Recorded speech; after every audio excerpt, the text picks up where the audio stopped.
Hi teachers, how are you. Welcome to all of you in TET educator. मैं हूं रूप कुमार और इस क्लास में देखेंगे बुद्धि का एक कारक सिद्धांत।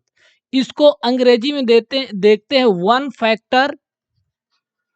फैक्टर थियरी बोलते हैं। इसको दूसरा भी नाम बोलते हैं यूनिफैक्टर थियरी, यूनिफैक्टर थियरी, या कि हिंदी में भी एक कारक या एक तत्व का सिद्धांत, एक तत्व का सिद्धांत, एक तत्व का सिद्धांत।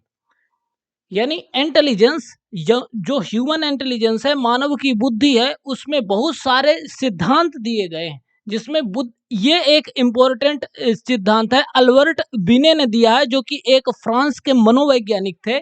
एक तत्व का सिद्धांत, इस पूरी थ्योरी को इन डिटेल इस क्लास में डिस्कस करेंगे। पॉइंट ऑफ डिस्कशन ही केवल इसी बात में फोकस होगा कि वन फैक्टर, सिंगल फैक्टर या कि यूनिफैक्टर जो थ्योरी है, इस बुद्धि के इस सिद्धांत को के जन्मदाता, ये देने वाले ही अल्फ्रेड बिने हैं। ये अल्फ्रेड बिने का ये फोटो है।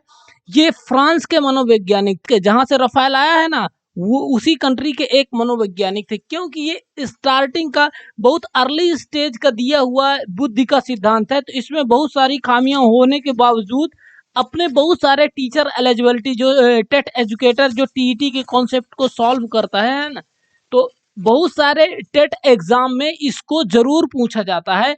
तो वो इनके बारे में यदि देखें तो इन्होंने मनोविज्ञान में ऐसा क्या किया है जो हमारे टीईटी में आता है। तो ही इज फ्रेंच साइकोलॉजिस्ट कभी कभी आ सकता है, तो हमें ध्यान देना है। फ्रेंच का मतलब होता है फ्रांस, और जहां से इंडिया में आया है रफाल, सब कोई जानते हैं। He is also propose concept of mental as, यानी अल्फ्रेड बिने ही वो व्यक्ति हैं, अल्फ्रेड बिने ही वो व्यक्ति हैं जिन्होंने मेंटल एज यानी मानसिक आयु का कॉन्सेप्ट प्रपोज किया था।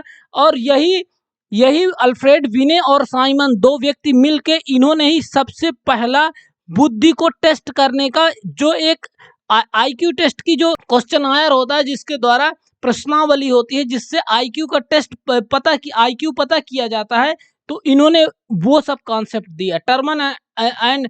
और इनका जो आइडिया था एक तत्व का सिद्धांत, जिसको हम अभी इन डिटेल में जानेंगे, इसको टर्मैन, क्योंकि ये इनके सहयोगी ही थी, अल्फ्रेड विने और टर्मैन, इनका दोनों का नाम कहीं ना कहीं अधिकांश बारी साथ साथ है।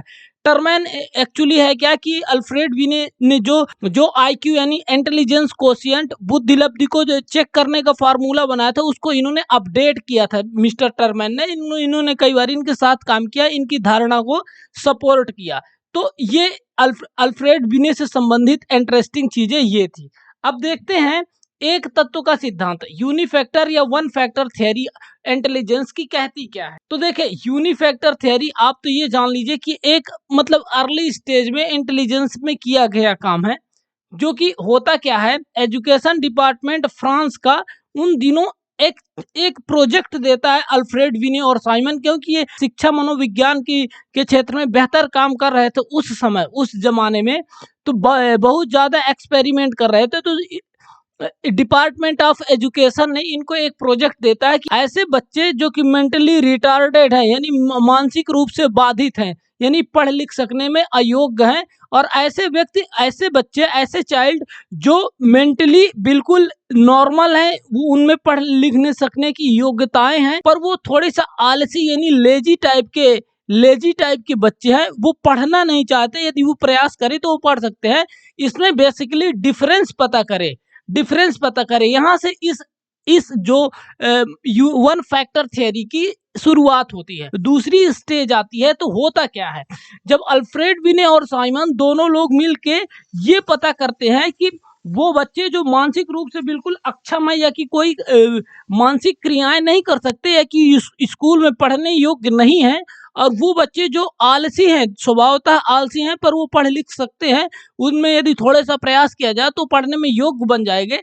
इस चीज को फाइंड आउट करने के लिए इन्होंने बहुत सारे एक्सपेरिमेंट करना चालू करे। अब एक्सपेरिमेंट क्या होगा कि लैब में डिफरेंट टाइप के बच्चे लेके आएंगे, एक ही उम्र के, अलग अलग उम्र के, और उनमें कुछ, जैसे कि मनोवैज्ञानिक करते हैं, कुछ मनोवैज्ञानिक सवाल पूछेंगे, उनका जवाब पाएंगे, और उन जवाबों से कुछ ना कुछ निष्कर्ष यानी कंक्लूजन बनाने का प्रयास करेंगे, और फाइंड आउट करके एक रिपोर्ट तैयार करेंगे।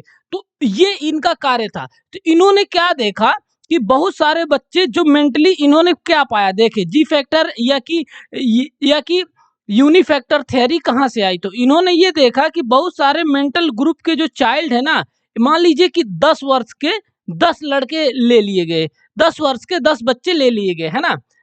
ये 10 वर्ष है और 10 नंबर ऑफ चाइल्ड है ना। अब इसमें कोई एक मेंटल एक्टिविटी देते हैं, मेंटल एक्टिविटी देते हैं। जैसे इनको मेंटल एक्टिविटी देते हैं ये 10 बच्चों को, तो उसमें देखते हैं कि 2 बच्चे ऐसे हैं एक्सेलेंट परफॉर्म कर रहे हैं, 4 बच्चे एवरेज परफॉर्म कर रहे हैं, 4 बच्चे बिल्कुल बिलो या कि बिल्कुल नॉर्मल परफॉर्म कर रहे हैं। तो ऐसे ये देख रहे हैं। पर इनमें एक चीज इन्होंने इसी ऑब्जर्वेशन में ये देखा कि जो 2 बच्चे एक्सीलेंट परफॉर्म कर रहे हैं, तो फिर इन सभी बच्चों को एक दूसरी मेंटल एक्टिविटी दी, मानसिक कार्य दिया, दूसरा मेंटल एबिलिटी से रिलेटेड, एक मानसिक योग्यता से रिलेटेड दूसरा काम दिया। मान लीजिए कि दूसरी पजल्स दी या कि दूसरा क्वेश्चन दिया। तो इन्होंने ये देखा कि ये दो बच्चे यहाँ भी बढ़िया से परफॉर्म कर रहे हैं।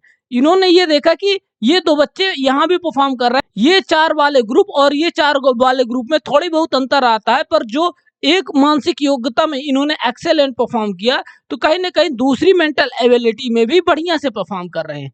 तो इनका एक्सपेरिमेंट कई बारी फिर किया, मान लीजिए कि कोई तीसरा मेंटल एक्टिविटी दी और यहाँ भी इन्होंने ये 2 बच्चे बढ़िया से परफॉर्म किया। तो यहाँ से इन्होंने ये कंक्लूजन निकाल लिया, देखे ये कंक्लूजन निकाल दिया कि जिनके पास मानसिक योग्यता होती है, तो फिर इन्होंने बुद्धि का 1 फैक्टर थ्योरी दी। इन्होंने क्या बताया कि जो ह्यूमन इंटेलिजेंस है ना, जो ह्यूमन इंटेलिजेंस है, मान लीजिए कि ये ह्यूमन इंटेलिजेंस है, ये एक तत्व है। क्या है? एक तत्व, 1 फैक्टर है, यूनिफैक्टर, एक तत्व है। यानी जिनमें आईक्यू होगा, यानी जिनमें मानसिक योग्यता हाई होगी, उन्होंने किसी प्रकार की मेंटल एक्टिविटी दीजिए, आप एक मेंटल एक्टिविटी दो, दूसरी मेंटल एक्टिविटी दो, तीसरी मेंटल एक्टिविटी दो, ये कहीं ना कहीं बेहतर परफॉर्म करेंगे। यही है बेसिकली शिक्षा मनोविज्ञान में जो भी अपने टीचर एलिजिबिलिटी टेस्ट के एग्जाम में कहीं भी पूछा जाता है, ये है 1 फैक्टर थ्योरी। यानी कितनी डिफरेंट टाइप की आप मेंटल एक्टिविटी दो, अकॉर्डिंग टू अल्फ्रेड विने ये बेहतर परफॉर्म करेंगे, और यही है 1 फैक्टर थ्योरी। इसी को इन्होंने कॉमन इंटेलिजेंस या जर्नल इंटेलिजेंस के द्वारा परिभाषित किया है, कि जर्नल इंटेलिजेंस बताया है। पर इस सिंगल फैक्टर या वन फैक्टर इंटेलिजेंस की थ्योरी के साथ प्रॉब्लम क्या हुई, जब लेटेस्ट रिसर्च सामने आई, तो उन्होंने इसको इस प्रकार से क्रिटिसाइज किया कि मान लीजिए कि एक बच्चा है या एक स्टूडेंट है, अब ये आर्ट में सही है, इसका आर्ट वर्क सही है, यानी आर्ट की इंटेलिजेंस इसके पास सही है, या कि मान लेते हैं मैथमेटिकल और रीजनिंग की एबिलिटी बच्चे के अंदर अच्छी है। तो इसका मतलब ये थोड़े ना होगा कि ये डांस में अच्छा होगा, ये कुकिंग में अच्छा होगा, ये ड्राइंग में अच्छा होगा, ये डांसिंग में अच्छा होगा, या कि और भी मेंटल एबिलिटी, इसकी कम्युनिकेशन स्किल्स बेहतर होगी। कहीं ना कहीं अल्फ्रेड विने तो यही बोल रहे हैं ना कि मानसिक योग्यता एक तत्व है, जिसके पास ज्यादा होगी वो हर एक मानसिक मेंटल एक्टिविटीज में बेहतर ही परफॉर्म करेगा। तो ये बोल रहे हैं, तो ऐसा तो हो नहीं सकता। तो इस प्रकार से इस थ्योरी को क्रिटिसाइज किया, और आज की डेट में देखें, आधुनिक युग में देखें, इस सिद्धांत को मानने वाले बिल्कुल कम है, या कि कोई भी इस सिद्धांत पे नहीं चल पा रहा। तो ये थी बेसिकली 1 फैक्टर या सिंगल फैक्टर, एक कारक एक तत्व का सिद्धांत। यदि आपको ये सिंगल फैक्टर थ्योरी समझ में आई है, तो आप इस चैनल को लाइक करें, शेयर करें, सब्सक्राइब करें, और यदि थोड़े सा कहीं कंफ्यूजन रह गया हो तो आप इसको कमेंट सेक्शन में बता भी सकते हैं कि यहाँ पे कंफ्यूजन नहीं रहा। और एजुकेशनल साइकोलॉजी, स्पेशली टेट या साइकोलॉजी के, वो आप चैप्टर को कमेंट सेक्शन में आपको बताना है, जिसको आपको समझने में थोड़ी सा दिक्कत आ रही है। हम उसमें जरूर एक बेहतरीन क्लास लेके आएंगे। तब तक मिलते हैं एक नए वीडियो में। Wish you best of luck for your next upcoming examination. Thank you so much for watching this video.